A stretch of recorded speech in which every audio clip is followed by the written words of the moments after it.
इतिहास की सबसे काली रात, जब भारत की धरती पर एक दरिंदा पैदा हुआ जिसने अपने पिता को कैद किया, सत्ता के लिए अपने भाइयों की हत्या की, जिसने लाखों हिंदू मंदिरों को तुड़वा दिया, गैर मुसलमानों से जजिया टैक्स वसूले, इस्लाम कबूल करवाने के लिए बर्बरता की, जिसने सत्ता के लिए सब कुछ मिटा दिया, मुगलिया सल्तनत का वो महान बादशाह।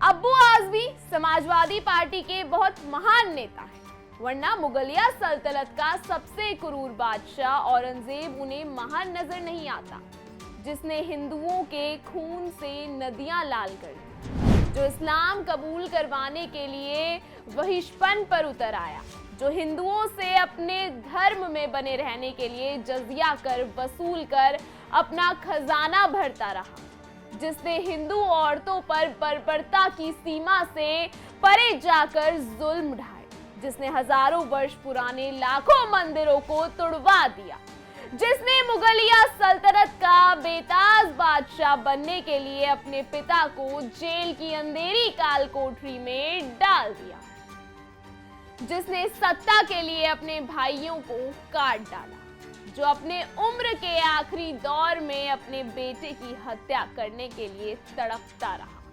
वो औरंगजेब महान था, दाद देनी पड़ेगी अब्बू आजमी की महानता की जनाब। थोड़ी सी तारीफ उस देश के इतिहासकारों की भी करनी पड़ेगी, जिन्होंने औरंगजेब की महानता वाले पन्नों को सजो कर रखा।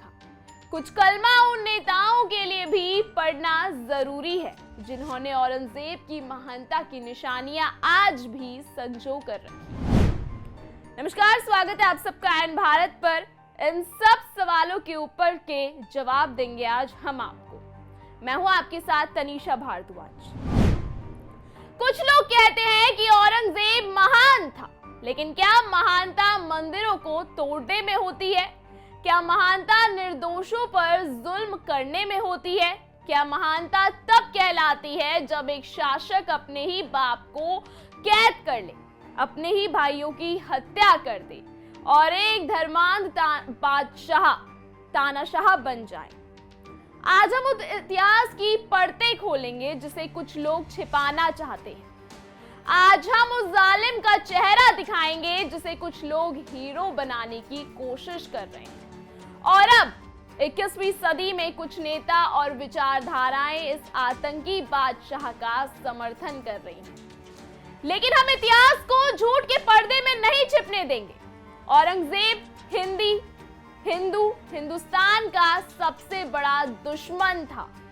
अब समय आ गया है कि हम सच्चाई को जोर से बोलें, इतिहास को तोड़ने मरोड़ने वालों को जवाब दें और इस झूठे प्रचार को पूरी तरह नष्ट करें। सच को छिपाया जा सकता है, मिटाया नहीं जा सकता। सपा नेता अब्बू आजमी के एक बयान से महाराष्ट्र की राजनीति में विवाद खड़ा हो गया है। आजमी ने कहा कि वो मुगल शासक औरंगजेब को क्रूर और अत्याचारी नहीं मानते।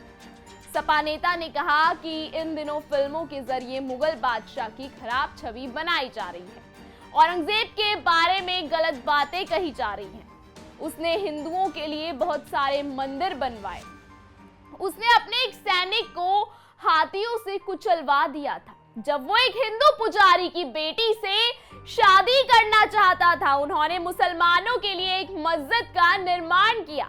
इतिहास को तोड़ मरोड़ कर पेश किया गया है। शिवसेना के प्रमुख एकनाथ शिंदे ने सपा विधायक के बयान का कड़ा विरोध किया और कहा कि उन्होंने एक बड़ा पाप किया है। शिंदे ने कहा कि उसी औरंगजेब की प्रशंसा करना जिसने छत्रपति संभाजी महाराज को 40 दिनों तक प्रताड़ित किया, उनके नाखून उखाड़े, उनकी आंखें निकाल दी, उनकी खाल उतारी, उनकी जीभ काट दी, ये बहुत बड़ा पाप है। अब्बू आजमी को इसके लिए माफी मांगनी चाहिए। छावा ने इनकी असलियत दिखा दी। सच कड़वा होता है, शायद ये लोग समझ गए हैं।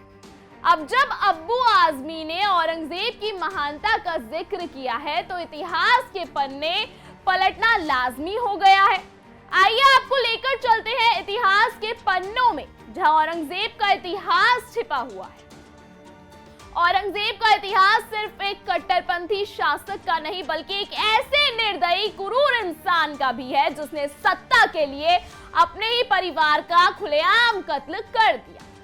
मुगल वंश में भाई भाई के बीच सत्ता संघर्ष कोई नई बात नहीं थी, लेकिन औरंगजेब ने इसे सबसे क्रूर रूप दिया। औरंगजेब मुगल सम्राट शाहजहां और मुमताज का तीसरा बेटा था। उसके बड़े भाई दारा शिकोह शाहजहां के सबसे प्रिय पुत्र थे और उत्तराधिकारी माने जाने लगे, लेकिन औरंगजेब को यह मंजूर नहीं था।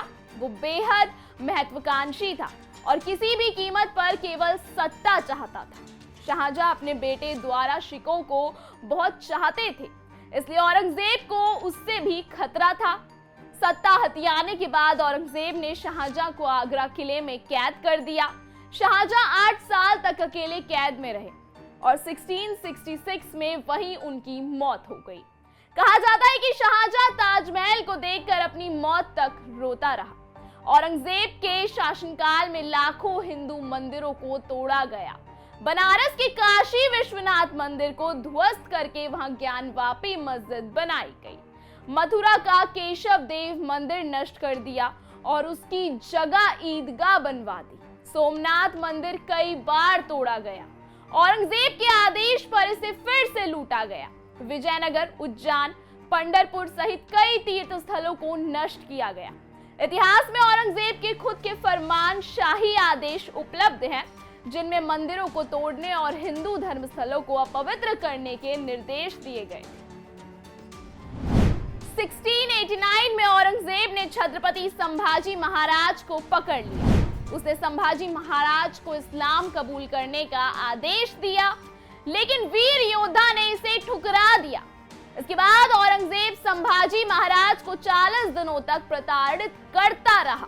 उनकी आंखें निकाल दी गई, उनकी जीभ काट दी गई और फिर उनकी हत्या कर दी गई। इस्लाम नहीं कबूल करने पर उसने गुरु तेग बहादुर सिंह की भी हत्या करवा दी। अब अगर कोई नेता खासकर भारत में रहकर ऐसे बब्बर बादशाह का समर्थन करता है तो जनता का आक्रोश स्वाभाविक है। इतिहास के तथ्यों को उजागर करना जरूरी है ताकि लोग सच्चाई जाने और किसी भी गलत धारणा का प्रचार ना हो। अब जो अबू आजमी बोल रहे हैं, शायद उनको ये नहीं पता कि किसी जमाने में उनके पूर्वज हिंदू थे और उन्होंने मुगलों के अत्याचार के आगे घुटने टेक दिए, इसलिए आज उनकी पहचान कुछ और हो गई है। मंदिर टूट सकते हैं लेकिन हमारी आस्था अटूट रहेगी। जजिया थोपा जा सकता है लेकिन हमारा स्वाभिमान नहीं झुकेगा। सताया जा सकता है लेकिन हमारी संस्कृति को कभी मिटाया नहीं जा सकता। आज समय आ गया है कि हम सच्चे इतिहास को पहचानें। जो लोग आज भी औरंगजेब को सही ठहराने की कोशिश कर रहे हैं, उन्हें इतिहास का आईना दिखाना होगा। भारत के असली नायकों को याद रखो, धोखेबाजों को नहीं। सच्चाई को ना दबने देंगे ना झुकने देंगे। अब इतिहास वही बोलेगा जो सत्य होगा। जय हिंद, जय सनातन। फिलहाल हमारी स्पेशल रिपोर्ट में इतना ही। लगातार इस तरीके की खबरों को देखने के लिए बने रहिए आए उन भारत पर।